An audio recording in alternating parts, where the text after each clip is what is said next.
Oh, hey, welcome back to part two of my interview with Michael Chai, previously the WCA, now the CEO of the PSL, the Premier Speedcubing League. In this second half of the interview, which isn't really the second half because it's like an hour long, apologies, just put this on double speed, you'll be sweet. We talked specifically about the feedback that's come in from the community about the PSL itself, mostly talking about money, talking about price, giving him a hard time about whether the pricing structure was confusing. He will concede to that. And also talking about regulations and talking about whether or not the ideas within the PSL are open to change, whether this is a done deal, whether it's all over. We talked about loads of stuff and got loads of answers. So dig in and enjoy. And yeah, comment below. Let me know what you thought, if you're excited for the PSL or if you couldn't care less. Whatever. All right, enjoy. The PSL. So Yeah. we're in talking about time base, we've been talking about money. But in terms of the PSL, Premier Speedcubing League, most of the questions or criticism I've seen coming has been focused around just that, around money. For big question, I think is very important to get out there, is that can you confirm that all staff working on PSL are getting paid? Yeah. So, organization team, they're, for the sake of how this analogy will work, they're contracted teams. Yeah. So they're all paid. The internal PSL staff team, paid. Actually, I'm the only one that's not paid You're currently unpaid. for the foreseeable indefinite future. Okay. That's pretty clear. The reason I can explain that, and the reason is it's very simple. For the PSL to be successful, I'm not the one to make it successful. It's the team that works on the projects that will make it successful. I probably don't have enough people on the PSL staff team. I will need better, stronger, larger organization teams, right? In order to bring people in, if I'm going to go by my philosophy, I have to pay them. So everyone's going to eat before I eat. Okay.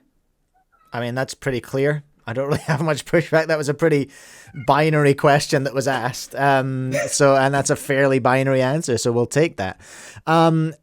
Secondly, okay, this is more about pricing now. People have suggested, and I think this might be fair, actually. They've suggested that the pricing is confusing. Yeah, I know. I know where you're going with especially that. People have been talking about minors having to pay more than regular competitors, which is not true. This is your opportunity to clarify that once and for all.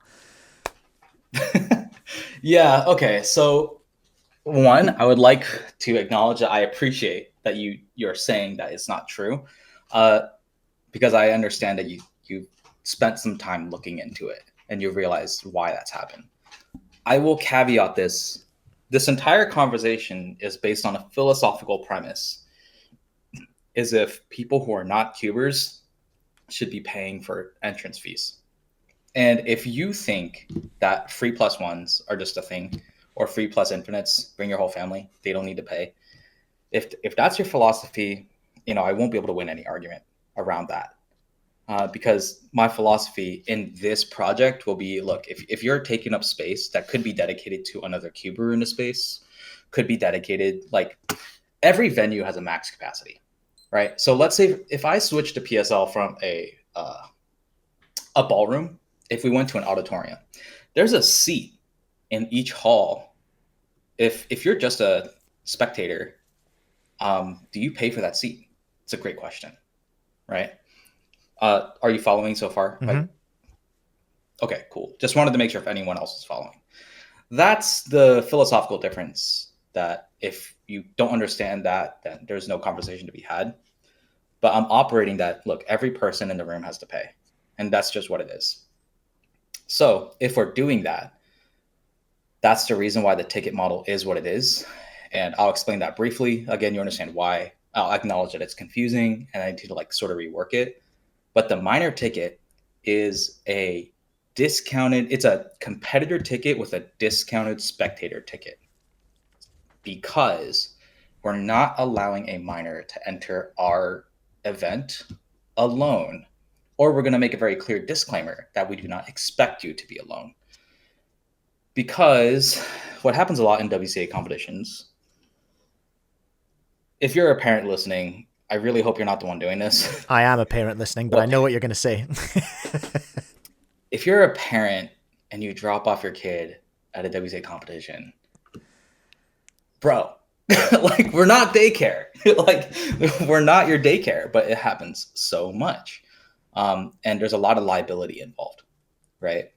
So that's really it. We're expecting every minor to be a company to deal with situations, right? And that's the importance of it. So it is a competitor ticket with a discounted spectator ticket included. Now, if you're plus 18, we don't expect you to come with anyone unless you want to. And then if that's the case, the spectator ticket is available for you. But I acknowledge it's a confusing pricing model. Is it less confusing than charging, like, is it less confusing than just clearly putting every ticket the same, and then if you're a guardian, you got to pay the same ticket as other spectators? It's probably less confusing that way too. Actually, you know what's really funny? Sure. The Timon versus Yihang clash. Cube clash, yeah. Yeah, that's what they're doing. Every ticket is the same, and you have to buy a separate ticket for your parent. Yeah. I was going to come to Cube Clash and the reaction to that later, for sure. But yeah. And look, it's totally within their right to do so, because we're probably aligned on the same point. Like, hey, if you're taking up space, like, come on. We could have another competitor. We could do a new booth if we're taking up less space. Like, just things that we need to be considerate of. These have max capacities, and we're working on tight budgets. It's a fairly simple model for Cube Clash, I suppose, because it's essentially a show. There's not competitor tickets. It's just a show, So yeah, exactly. They're just selling seats. I acknowledge it's confusing, but the only reason that I structured it in this way was the very clear outline that minors will not be accompanied alone. Yeah, no, I think that's really cool. And that goes in with your code of conduct, which I haven't actually made a video on. Maybe I should. Maybe I need to read through that one as well. But there's very explicit stuff in the code of conduct that people have to accept to compete and to spectate as well, I imagine, right? Compete, spectate, staff. Yeah, okay, cool. Explicit stuff in the code of conduct around safety of children. Yeah. That goes hand in hand with that stuff. In parenting circles, it's known as a dump and run. You do it at birthday parties quite a lot. Some people do it at my kids' like ballet classes and things, the old dump and run. They just dump the kid and then they're away. You're not providing a childcare service, and neither are the WCA, actually, while we're on it. Brandon in the chat, as an organizer, I've had parents explicitly ask me if it's okay to just drop off their kid at WCA Comp for the day. It's very weird. It is a bit weird. I think it happens universally. It happens here in New Zealand, I think, to an extent as well. Parents kind of assume that there are responsible adults in charge, and that's a big assumption to make sometimes. And I think about it, and I'm trying to be nice, but I realize that when you're a parent for a child, you're looking for that day alone with like your significant other, or you just need some peace and quiet. I can't validate that. This is a really easy way to do that. Yeah, this is a really easy way to do it, and I totally acknowledge it. But it's just, look, a lot of things happen. A lot of things can happen, and I just want to be. Yeah, you can ask questions about the code, by the way, if you want. I would want to go through it again and probably do a video on it and just go through it. So far, sure. I like the code. I have done a video on the regs as well, and so far I like the regs. Ooh, there was one thing came out of the regs though. In my video, sure. I don't know if you saw it, but I think, unless I'm being a smooth brain, which happens, I think maybe you might have missed M slice DNF. I think it looks like you can get away with an M slice DNF in your reg, so you might, but I might be wrong. So that's something to look at. Yeah. So when I was writing those regs, a lot of things were going through my head. I guess I'll go on this little tangent. So, did I miss that? Not necessarily, is what I'll say. I was thinking of how I wanted these regs to be written, and I decided that I was going to allow M slice plus twos. Oh, snap. Okay, Dylan Miller will be over the moon. He was campaigning for this in my chat when I was looking at those regs. So that's intentional. He didn't even talk to me about that. No, I didn't realize he was looking at that. Well, okay. He was in my chat when I was reading through the regs on my live stream last week. Okay, first off, I should quickly answer this. It's a hot topic, and it's like a controversial decision. For me, there's two driving factors. One, first off, I think brewers, I think they deserve a little bit more. Just shine in the spotlight. I think that's a really good way to engage them. That's one thing. So that's like a tertiary reason. And secondly, more importantly, when I was originally writing the regulations, I was actually the person that was not going to allow misalignment penalties at all. So basically, there was going to be DNFs across the board. If you misaligned, it was a DNF. So you were going to skip +2 and just go straight to DNF. Is that what you're saying? For those cases, yeah. Essentially, because the cube is not solved. But one, I was talked off the ledge. So if you're ever curious if I'm willing to take feedback, yes, I'm always willing to take feedback. But two, it's just, I thought, I wrote that reg in the future and thinking to myself, okay, what if I did need to reopen that conversation about misalignments for big grandiose events? Let's say there's a grand finals happening and there's a misalignment. Is a non-cuber going to get really confused by that? And really having a consistent way to deal with layer misalignments in terms of how it is perceived would make it a really consistent regulation to change. If I were to go, everything's a DNF, it's not solved. So it's sort of leaving the door open to have that conversation. And that's one of the examples I was talking about with continuous innovation in the space. So fun fact, I was actually not even going to include the 17 seconds as a part of inspection as a +2. If you pass 15, it's a DNF. I was just all these tertiary things are just so confusing even to me. But again, talked off the ledge. There's a lot of things I've been talked off the ledge for. Yeah, right? But are you talking? But when you're talking about being talked off the ledge with these, this is in regard to the PSL specifically. These weren't changes you were trying to make in your WCA tenure. No, I was not. Yeah, okay. No, I'm way smarter than that. I think the WCA doesn't need that. So I will go on a different tangent after I answer your question. So, and then, yeah, and it was just a lot easier to think about that scenario in the future if I was going to consider a change, if that'd be a good change to make. I think it'd be good for brewers. And yeah, I mean, visually, it can be a bit confusing for non-cubers. And part of the demographic we're trying to hit is our non-cubers and, how we're going to digest that. And yeah, that was a just long story short answer on this M-slice situation. I also think that at this level, so at the real level when there's stakes involved, if you +2 any solve, it's game over anyways. It's really, if you arguably if you DNF a solve, yeah. If you DNF a solve, what ends up happening is the person could take 15 seconds to solve to beat you. This is not exciting. So at the end of the day, if a +2 is still reasonably going to ruin a solve, still allow it to ruin the solve, but not make it to where the other person could just throw the solve and still win. So sort of the fundamental premises on that.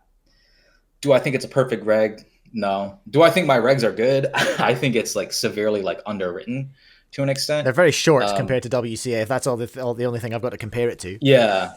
But they're Yeah, concise, you so know, they're fairly concise, I thought. it's an idea. It's an idea that I'm looking to explore. And I figured if there was any time to explore that avenue, this would be a good opportunity to. Yeah, okay. But as far as what I was talking about with WCA, the WCA doesn't need to touch this stuff because you've said it best. The WCA is very good at what it does. The Yeah. way that it's doing things to serve the grassroots community is outstanding.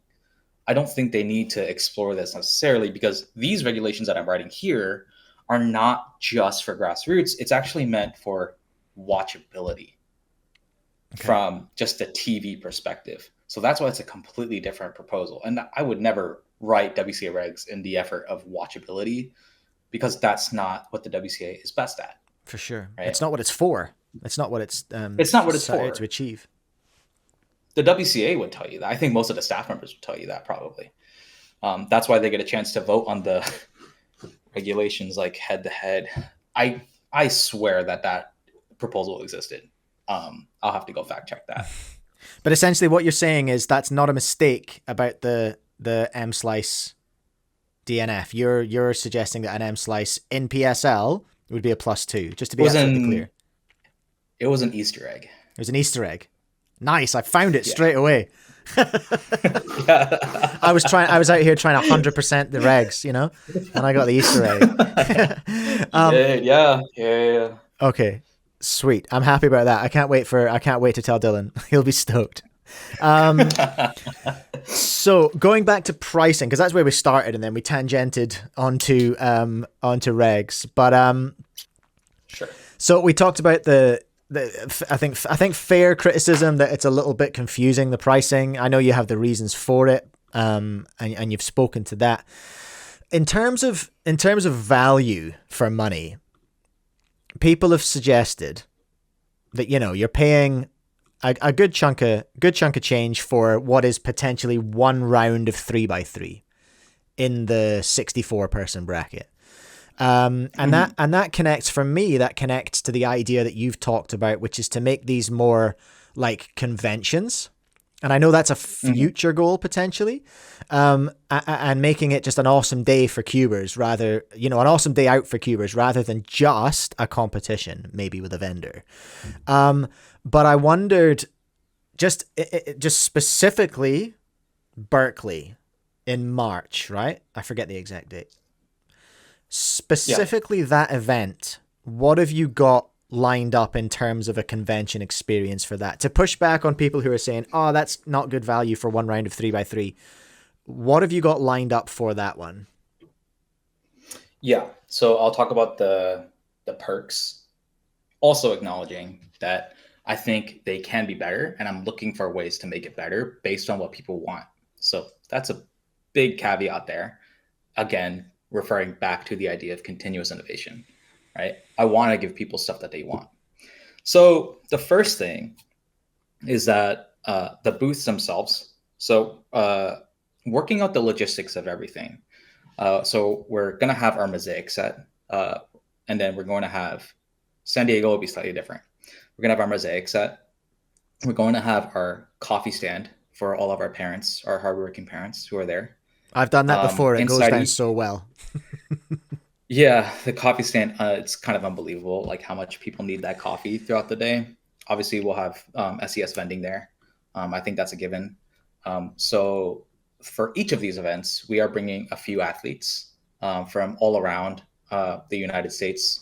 It's not only to the United States, but it just so happens it's easiest to reach out to them, right?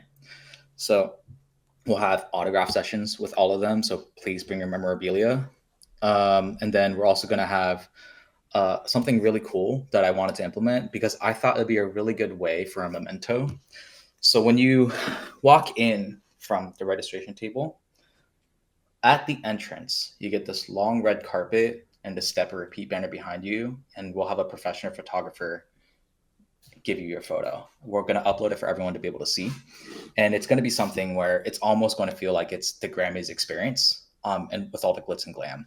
And there's going to be, I'll explain this a little bit later. The room itself is going to be decorated slightly differently and in a way that goes against WCA standards. For one, lighting. So lighting, it's going to be a dim room, just so everyone is clear. Dim It's room not with a going to be bright bright stage. sun. Yep. At least that's for the actual main event, but we're going to have like stage lighting throughout the entire event in its entirety. So the way that you walk into the room and you get that red carpet photo taken, it will be similar to like a Grammys experience, a convention experience, just a really good piece of memorabilia for you. And then we're going to have a creative booth, which will be pretty cool. So it's like an activity booth for a lot of the cubers that are there. We'll be doing some arts and crafts together, some fun activities. And then this is not listed specifically under the tickets themselves as perks, but it's something I wanted to explore in the future because I wasn't able to figure out how to logistically make it work. So if you're in the chat and you're like, I really want to see this happen, like, let's do it. But I was trying to figure out a way, as you know, like our high level cubers, they all do coaching services. Right now, I don't have the logistics to set up like maybe a group coaching demo or stuff like that. But really exploring in the future, how can we have some like 1-on-10 like time with athletes and people? Like live cool. masterclasses. That's a good idea. I like that. Sort of, but I just wasn't able to figure out the logistics of it. And you'll see in the tickets themselves that we didn't list it. But that's as like a big perk because we weren't able to figure out like, do we do this for VIPs only? Do we do this for that? It was just really complicated. And like I said, rushed to the finish line. So we didn't get that out, but that was an avenue we're exploring in the future on how the athletes could further support that. And then finally, of course, you get to compete. But the actual main event, I do not want to understate that this event is meant to be a spectator event. So the way that the Yihang Timon thing is exactly how this is, essentially. So what we hope that you go there with your family and just are starstruck, essentially, with the overall experience. Just going to do the little things, too. We're going to play your favorite music, right? Just like little things like that would never be allowed in the WCA competition. And again, just decorations off the wazoo. There's going to be projectors on multiple areas. Stuff, you'd be concerned if you had a projector and you saw someone solve and you're like, I'm concerned about the scramble secrecy, like out with that, right? Because each competitor set is going to have their own set of scrambles. That's just how it works in this format. They don't need to have the same scrambles. Because you have the freedom to do that in this format, yeah. Exactly. So that's really the big thing. And then, of course, the goodie bags. That's where some of the other ticket stuff can explain. We actually did receive our trading cards. So we actually have not shared this on social media. Do you want to see it? Hell yeah. Absolutely. I don't know if this is going to show up on the screen. Yo, there we go. Okay, cool. So who is all on the trading cards? Is it just your invited athletes? Is that it? Yeah, we're picking specifically people that have agreed to it. Okay. And if you were, yeah. And I'm not trying to like, those are cool. I'm not trying to have like incentivize people to like count our staff members' wallets too, stuff like that. But look, I'm just saying like the way that I'm approaching this is every single person gets an opportunity to be paid except me. And I'll leave it there. So if you're seeing marketing from an athlete, I probably paid them. Yeah. So just like one of the things, like I'm not doing this for me. Yeah, no, that's at cool. the end of the day. But hopefully, did you see the backside of the trading card? No, can you hold some pretty fun? Can you hold that up to the camera again, and I'll just adjust where you are on the screen so that the viewers can definitely see that. There you go. Yeah, it's pretty cool in my opinion. Can you flick those through to me on Discord? Maybe I can just bring them up on the screen. Oh yeah, for sure. And we'll do that would be a pretty easy way to do that. Are you trying to show the chat live right now? I was showing them. On your screen there. Dylan Jovic just said, "Hey, that's my thumb." Hi, Dylan. Let me just pull these up here. So there we are, everyone. There's that one. Yeah. Oh, behave. There we go. I can't zoom into this one, but what if I open a browser? And yeah, like we've never really explored the avenue of trading cards before, so. I'm an expert on how these work. I got close. Not yet, I had lots of chats with someone about about doing them. Yeah, I wanted. It's something I've dreamt about for ages. It's just get the printing. As I'm sure you found out, the printing is pretty tough. you know, printing. It's yeah. Okay, so you've got PB scrambles on the back. Look at that. That's great. Yeah, it's Methods, cool, right? average TPS, close up of look at that thumb. Nice thumb, Dylan. Very well manicured I'm nails. so sorry, Dylan. Dylan thumb We reveal. were gonna post that on social media at some point, but I figured give you and your Oh my gosh, dedicated we're getting the community exclusives here today. That's great, and there's a little blurb about them as well. Oh, okay, cool. I like that a lot. Because there were Yeah. questions. Hey, okay, so people from New Jersey shouting that you should bring it there. And we've now got people flipping completely the other way and saying, can you afford this with your registration fees? So we've gone from it's too expensive to how can you afford Let this? me. Okay, Pete, so I'm just first picking on off, you, Peter. yeah, to answer the first question, if have you gone on their website? If can you do a full screen mode and going on your browser? So go on our website. Yeah, hold on. I can, but it's going to just take me a little bit of faffing around here because I'm going to have to switch. Does everyone like my new transition, by the way? It's pretty cool, hey. Where's that? I want to do this, and I need to select, bear with me. Premier Speedcubing League. Okay, there we go. Okay, and where am I going? Oh, wait. I don't have your audio. Nobody can hear you right now is the issue I'm having. Go to the tab and then come back. Which tab? About us?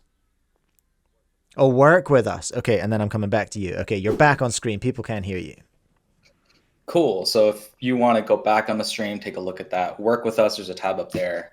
And I'm not making the events happen. Again, there's an organization team that we pay to do it. So like, just to clarify, like I can't do it, right? I think that'd be crazy if I could do all of them. That'd be honestly amazing, but I'm not that good. I am very far from that. But yeah, if you want to work with us, that's where we post all our up-to-date stuff. We're actually like when we expand, like PSL staff, things like that will be posted there as well.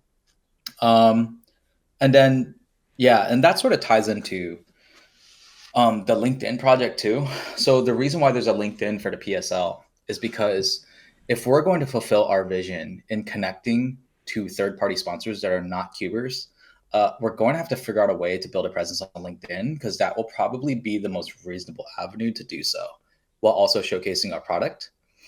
So that's the whole reason and like the whole structure behind like working with the PSL. There's, contracted workers, there's people in PSL staff, and then connecting that to LinkedIn because we'll need to have a LinkedIn space when the time comes to work with non-cubing partners, if that were to ever happen. But I'm laying down the framework. Okay. Okay. Where let me just gather myself here. Where did we start? We started on value and asking what is actually happening at Berkley. Which I think we've covered. One final one on price is the idea, and you've just actually segued expertly into this. So thanks. Good on you for that. Finally on price, is it always going to be the idea to get most of your revenue from charging competitors, or in an ideal world, does a future budget have a huge part of it paid by sponsors? And then following on from that, sponsor cash, where would you put that immediately? Would that go into prize money to make it more higher stakes, do you think? Or would you try and subsidize tickets with sponsor money? Like, what would be your plan if you got sponsor money? Yeah, that's a good question because one, we don't know what that money looks like. So I think that's the first thing to acknowledge.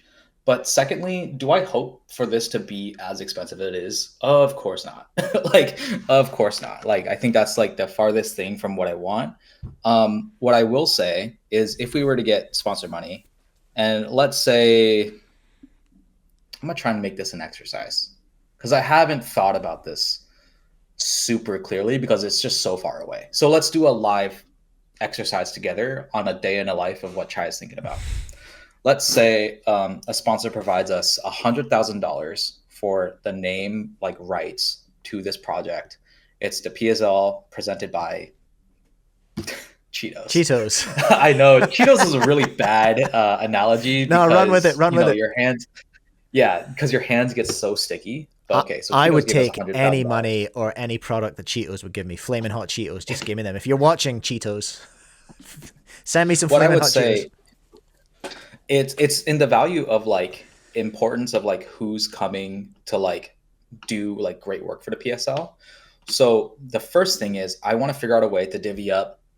Let's say I'm gonna just divvy up into like a fifth. Again, this is a live exercise. I have no idea.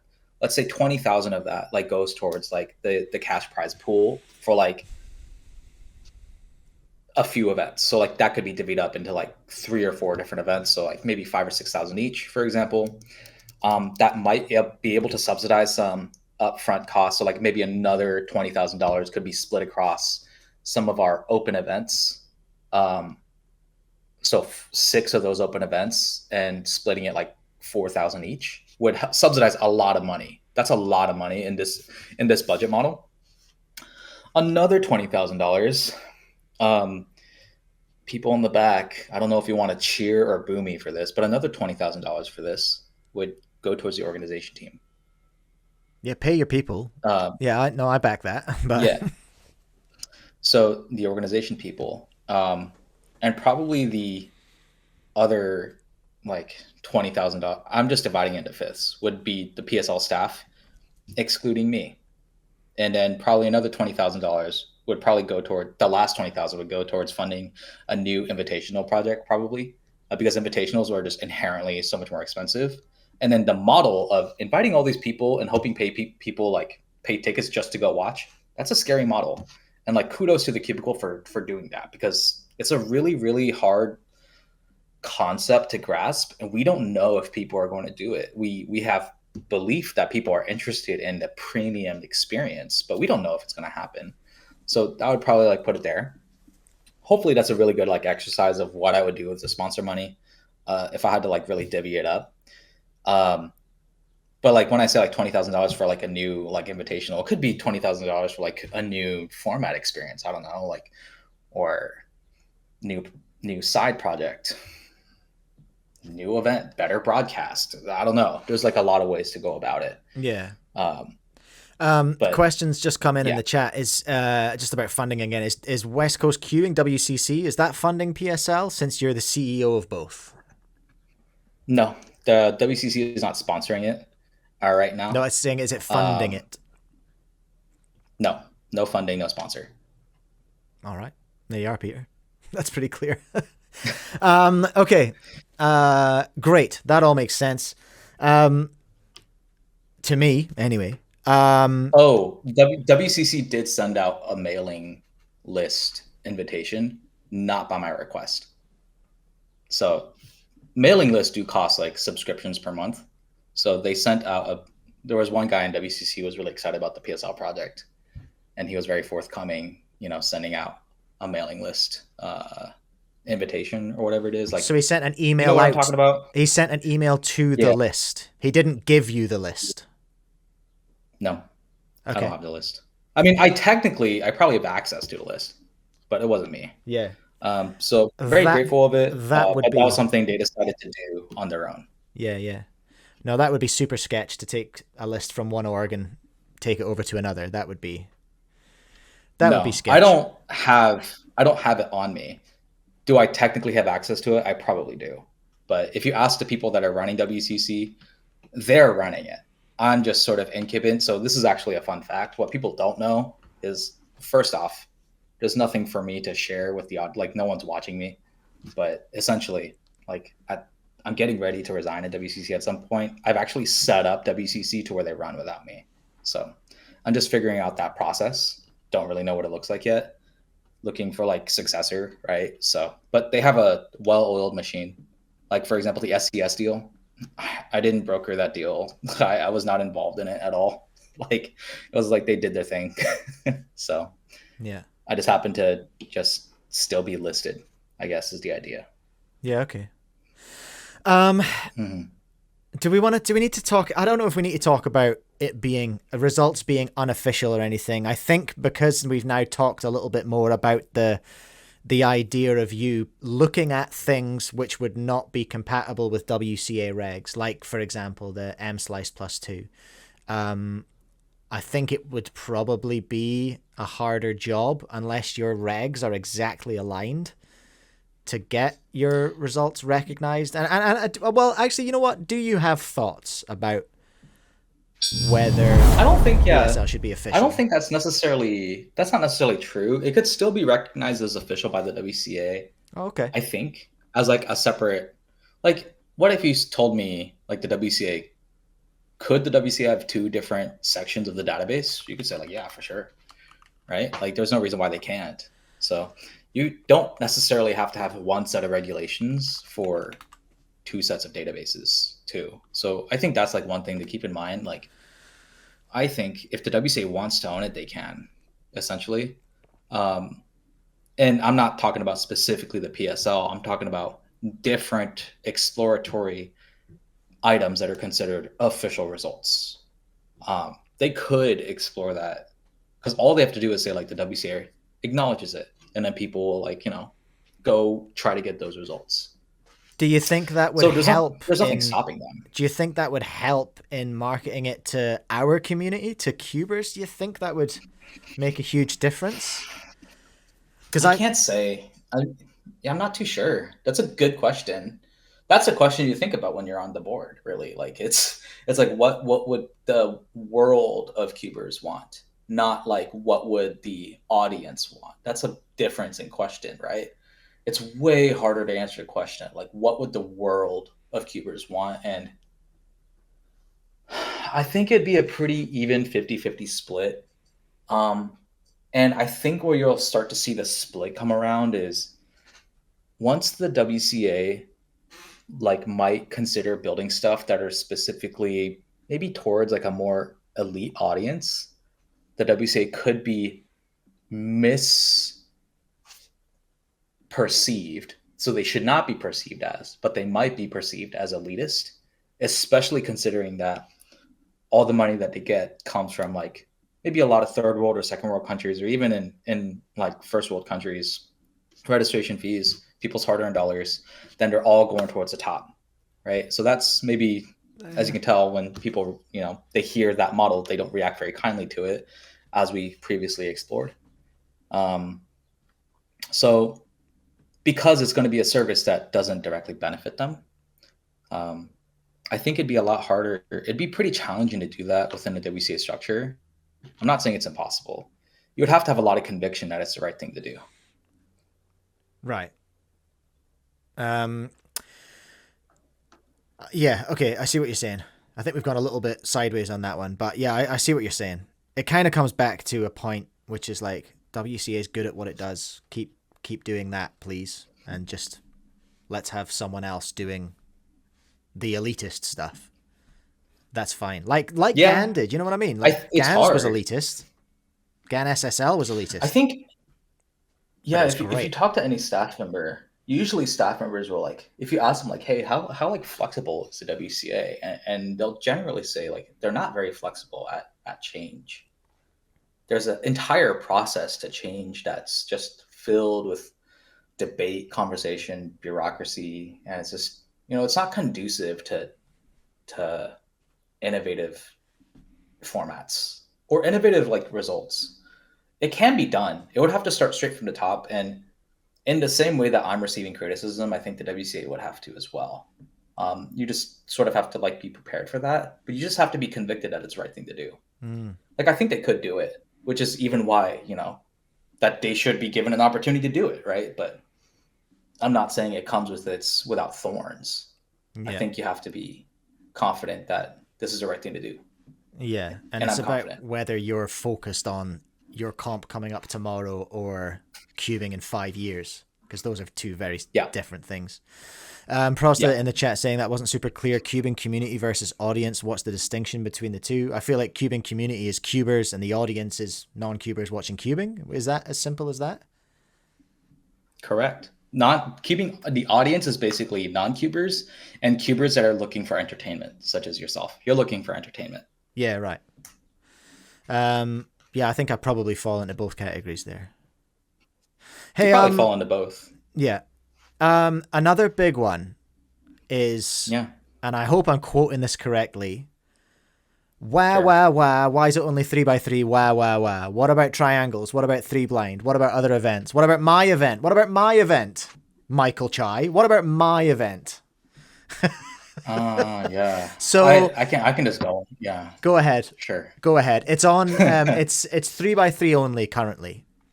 Okay. And some So people are sad. that's interesting.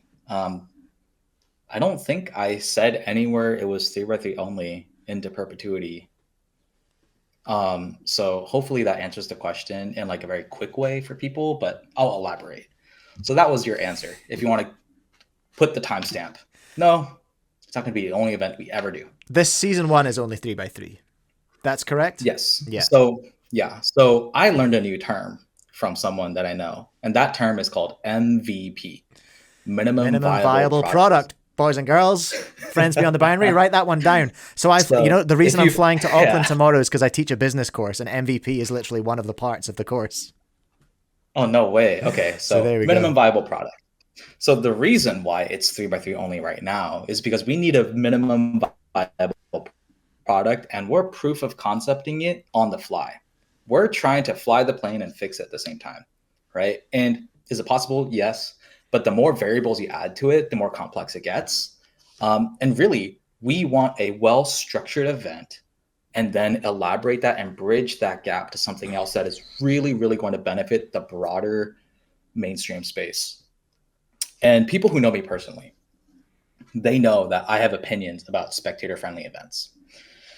So the way that we would expand, if we had a minimum viable product, which is what I'm hoping we get after season 1, is if our logistics work, then we introduce spectator-friendly events. So in order, not in order. It's my personal spectator-friendly order is 4x4 and 3 blind.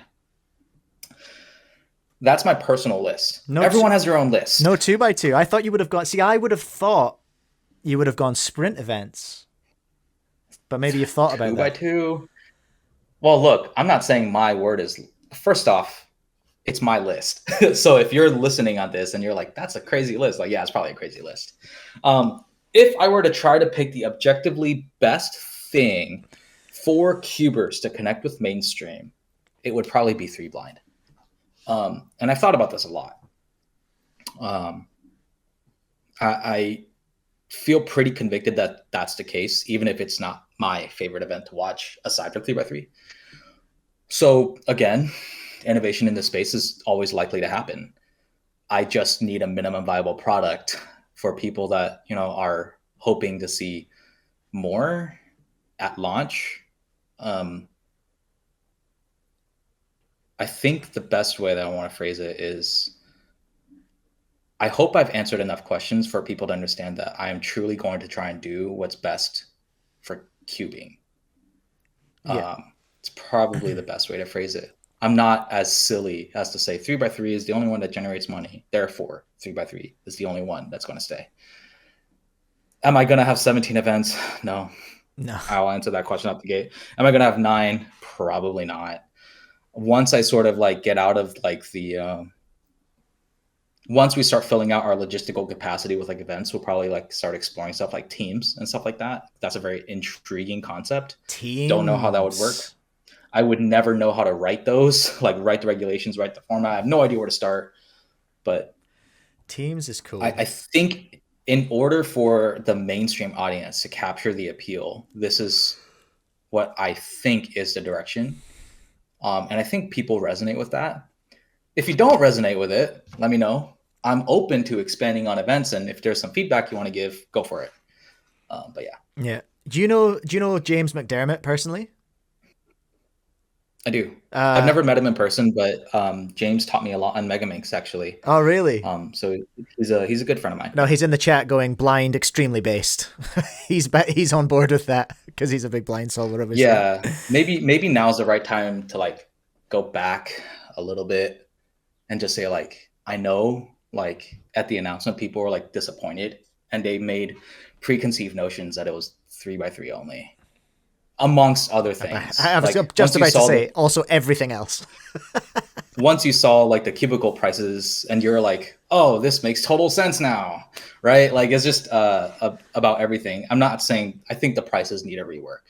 I think it's just genuinely confusing, but you understand that like, oh, there's a real logic behind this. There's a real person behind the scenes that's trying to do what's best. And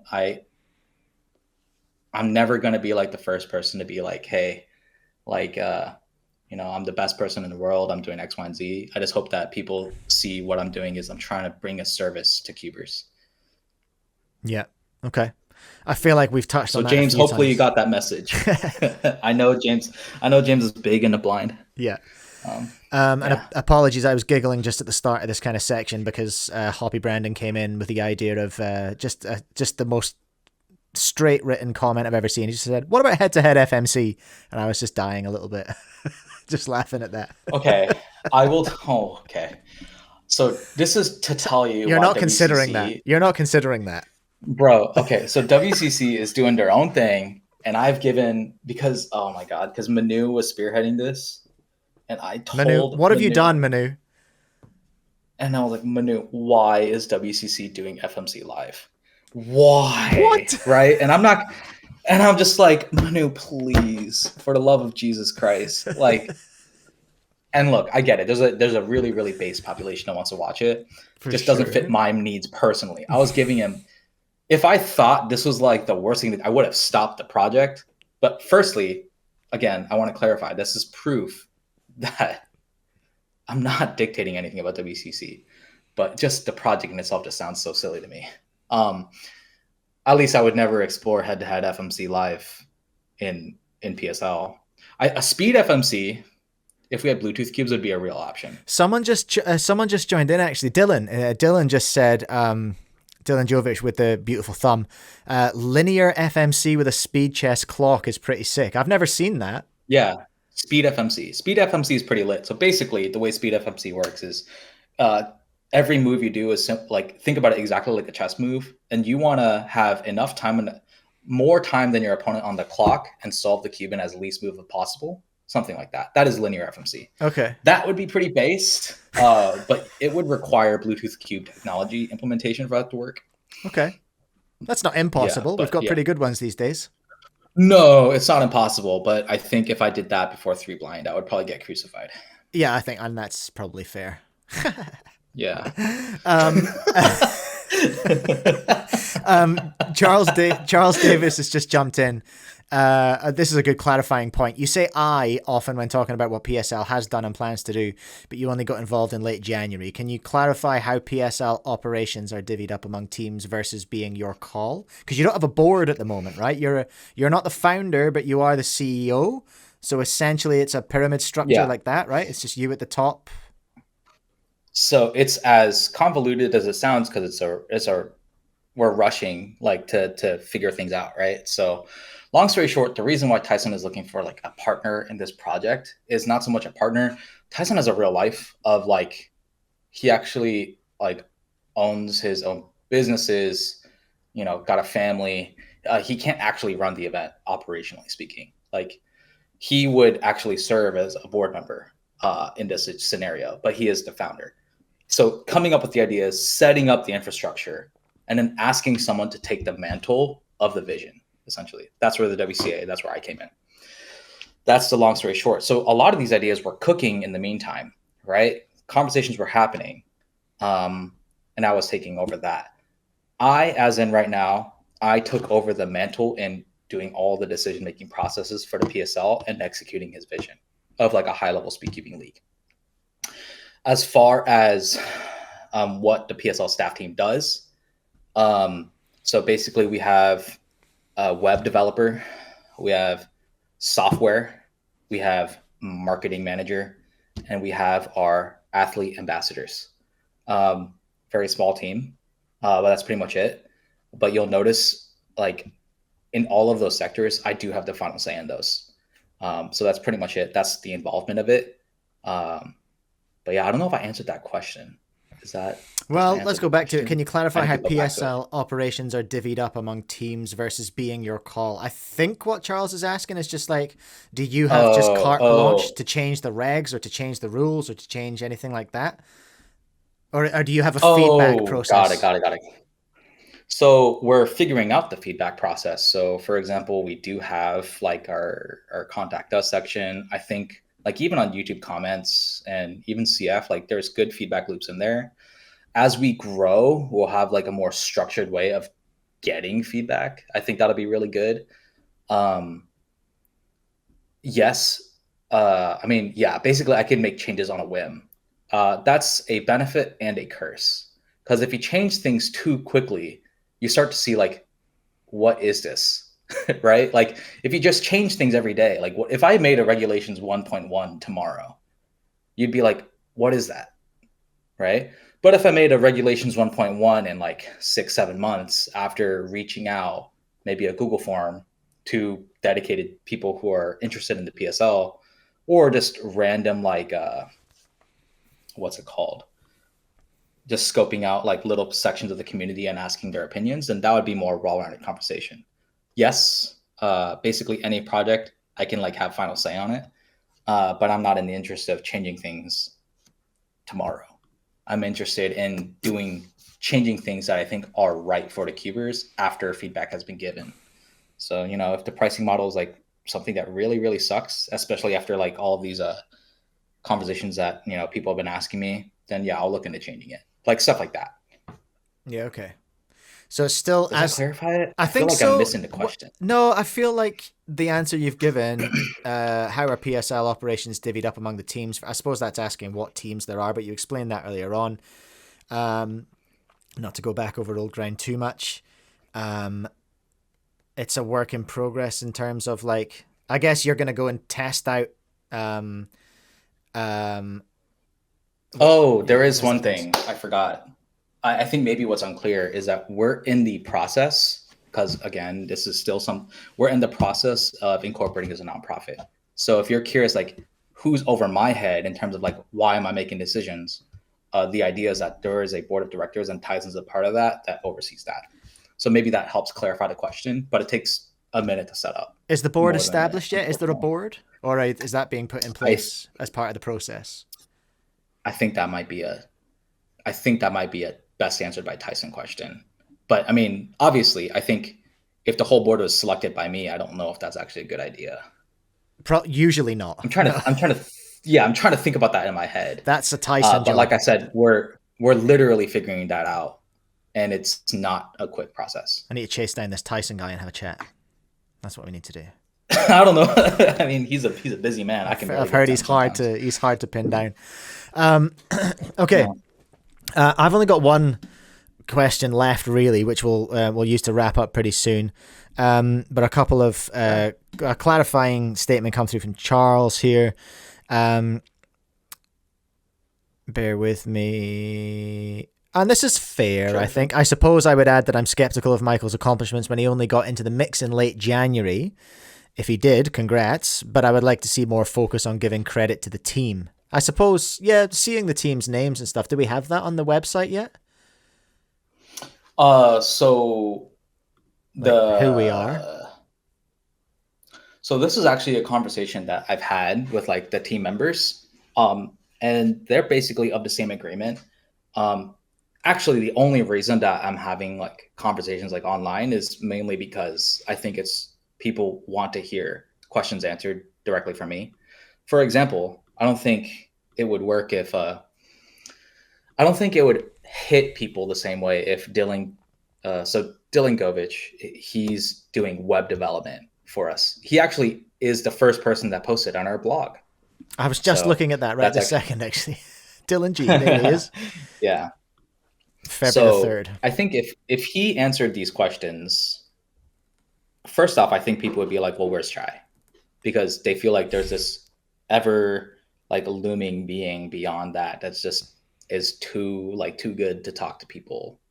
So that's the first thing. And secondly, it's part of our marketing strategy. So after questions are clarified and answered, we're going to double down on our marketing strategy. Our marketing strategy is having our athletes market to PSL.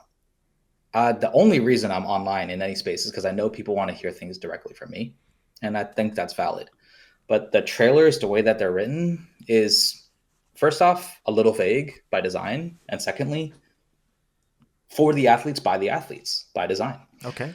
The way that the PSL staff are going to be involved and appreciated for their work right now is I've actually incentivized them, and they don't have to. It's really up to them. But like I said, we're building our staff network on LinkedIn.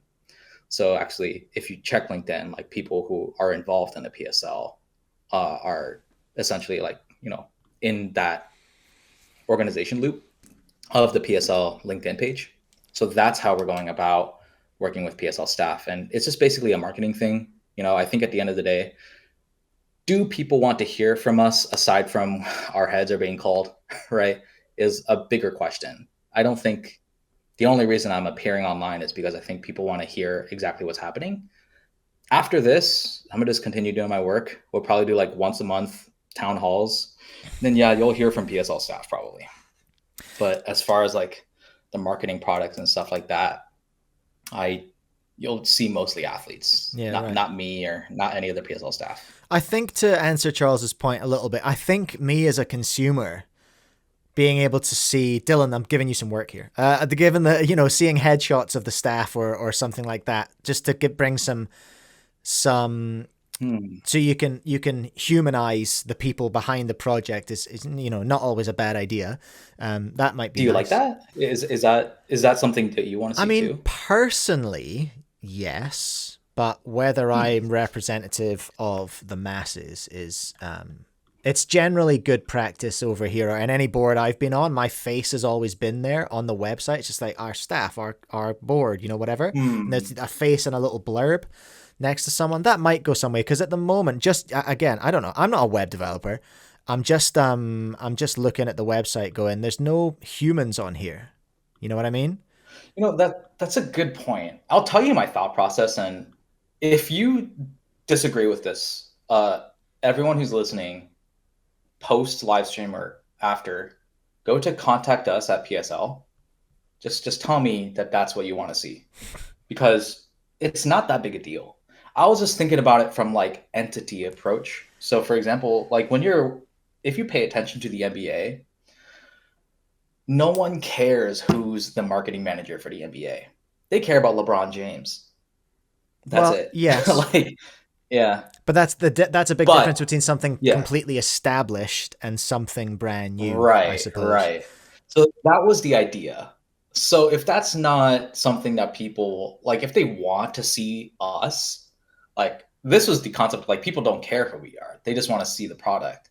But if they do want to see us, then like, yeah, I can't see why we can't just have a about us page with all the PSL staff. The argument that they don't want to see you, I think, is much more valid once the product is established. But because you're coming into a community that is change resistant, to put it bluntly, and skeptical, I guess that's fair. I think maybe humanizing it a little bit would be an idea. But I don't know. I'm not here to tell you how to do your job. I don't know. Do whatever.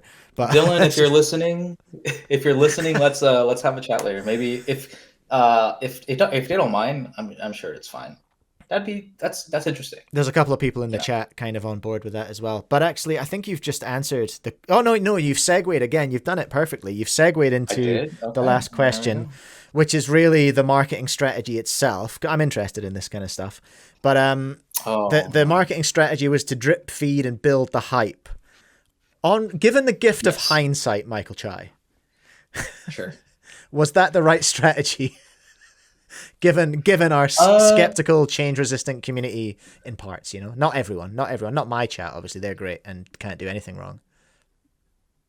No regrets. I think it was, for me, I'm not saying it was the right thing to do, but it's a thing that I wanted to do, and I think it made the most sense.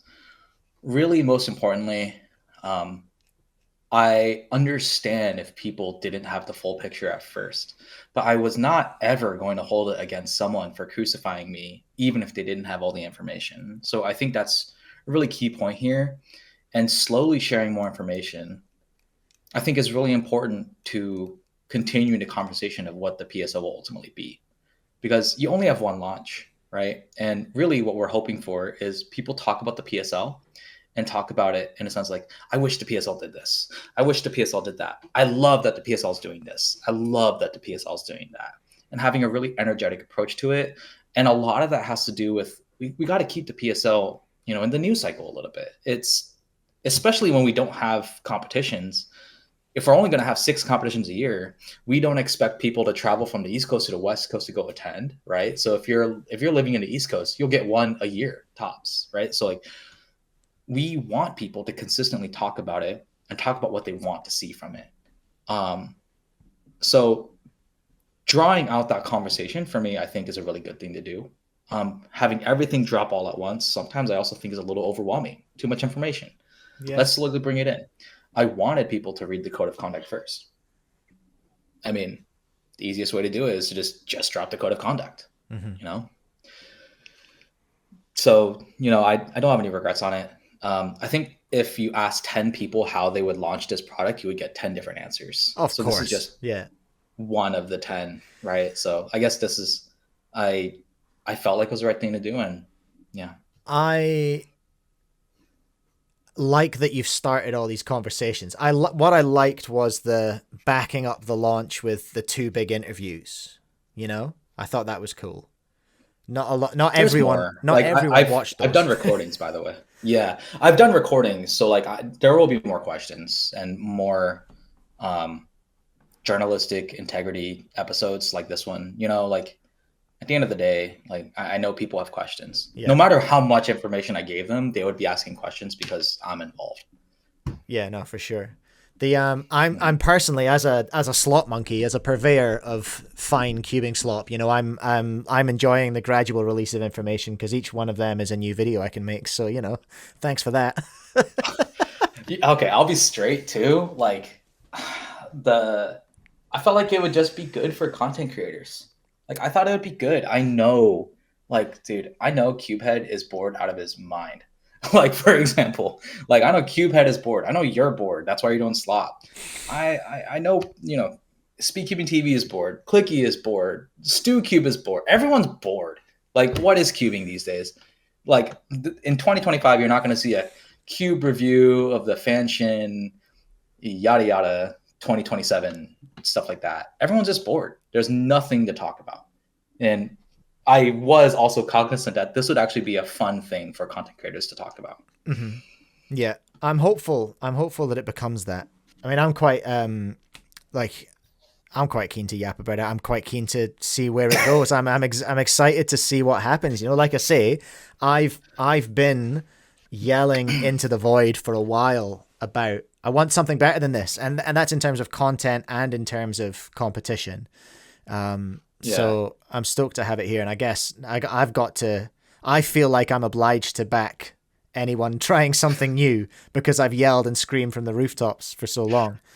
And finally, let's just wrap up on that kind of idea actually, because it is really interesting where we are in terms of being able to watch head-to-head cubing content on YouTube. There's a lot going on. There's in a post Monkey League world, you know what I mean? We've got the guys doing the collegiate cubing, which I actually watched a match of. I watched one of their matches I've been meaning to for ages, and I watched the match yesterday. I can't remember who. I don't know anything about American unis, but it was great. It was so close. It was the people were solving 10, 12 seconds, something like that. But it was really exciting, and there was almost a really huge upset. And it's yes, this is why the format is good. This is why the head-to-head best of is so exciting. Yeah. It's wild. We've got that. We've got another one going on here in Oceania right now, which is the Oceanic 2x2 kind of contest as well. I know that there's another one brewing in the background that I'm not allowed to talk about yet, but there is another one coming out, which is going to be pretty big, I reckon. I don't know when yet, and I'm not going to say anything more about it, but there is a lot of cubing available to watch in an exciting format. Also, Mayor Nick's got the Worlds contract as well, so I'm not often excited for a WCA live stream because it almost is almost always is difficult for me to navigate around just in terms of time zones and life and everything like that. When's this event going to be on? Oh, okay. Calculate the time zone, put it in my diary. You know, it's just a little bit of a faff. And then the format itself is hard to watch. So I'm excited to see what they're going to do with that, because I feel like they're building up to something huge. But it's an exciting time here. There's a lot of cubing around. Yeah. There's a lot of cubing. I just think it's a very pleasant coincidence, and it's probably not a coincidence. I think people want to see more. The only thing is, people want to see more done in a way that they think works, right? And that's why we're seeing all these ideas, and and that's okay. For me, a lot of where my conviction lies, the reason why it's the right time to watch cubing online, on TV, on YouTube, is we have all the personnel to do it. And right now, what a lot of people don't realize is, to quote your young Timmies, right? The young Timmies of the world that are inspired to cube, they come to the WCA, they compete, they learn, they love cubing for all eternity. And then you ask them, like, who's your hero? They probably have an answer. And their heroes, like, these guys, probably going to be Timon, right? I think Yihang might still be too up and coming to be like a hero to like young kids yet. Max Park for a long time was one of them. Felix is one of them still for a lot of OG cubers. The free service that these guys have given to cubing is priceless. The amount of work that they've done in cubing, eat, sleep, cube, repeat. Timon literally cubing for 16 hours a day when he was like 10 years old. All for free. To never see a single benefit from the cubing community outside of his sponsor, that's an outlandish, egregious disservice. And what they have done to grow the sport has been insurmountable, unquantifiable. And what my job is how can I bring it back to them? That's really the objective. I don't think people realize that. The community only exists because we have heroes we look up to. Early on, it was the Eric Eckerstykes, right? It was the Felix Zumdegs. It was probably the Kevin Hayes. Nowadays, I think cubing has sort of exploded to where that's not necessary, but that's where cubing came from. Mm-hmm. That's where the roots came from. So my job is to figure out how to thank these people for their hard work. I hear you. There's I think cubing is to an extent growing up a little bit, and the process of growing up is always a bit painful and a bit awkward. Yeah. You know what I mean? Like it's in its late adolescence now, I feel like, or maybe it's mid adolescence. I don't know, but cubing is like, it's having growing pains, I think, to build on your own. I think so. You're right. Yeah. But it's got good, like, I don't know, the analogy is going to fall apart, but it's got good, strong role models, who are helping it through this phase, Yeah. So yeah, it's an exciting time. Speaking of the time, I've got to be somewhere in 28 minutes, so we're going to have to wrap things up. Yeah. Thank you so much for joining us today. Show some love in the chat for Michael Chai. Thank you for taking on the slightly tougher questions. I felt like you were getting softballed, in Speedcubing TV and on Manny's channel as well, and that's fair enough. But I think there'd been. I was hoping. I was trying to tell him, like, ask me anything. Like, ask me anything. Don't prompt me. Don't do anything. Just ask me anything. And yeah, you're probably right. Like, at the end of the day, I think hard questions are deserved. By the way, this was a very interesting correlation to like the Joe Rogan podcast. And I was thinking about it. We should do it in person at some point. That would be. I would love to at some point have a little. I mean, I daydream about. I mean, I'm a father of two young kids. They're 7 and 10. You know what I mean? Like, me hopping over to America is not super easy. Yeah. It's difficult for me to get that past my wife. I'm going to have to really work hard to get that one across the line. Otherwise, they'll all have to come with me, and then it's not going to happen very often. But yeah, I would love to. It would be really nice to be able to, like, do dumb stuff, like just pop out to Worlds and just chat to people or whatever, or go to a PSL event and just yap to people. Who knows? It depends. Just subscribe to my channel so I can get all that sweet ad money, and then I can And then I can buy plane Pay to tickets be with a YouTube member, video. guys. Yeah, there you go. Support Mike, man. Support Mike. He's Become got an a great official Timmy. podcast here. Well, thank you very much. I Become appreciate. an official Timmy. I appreciate that very Of much. course.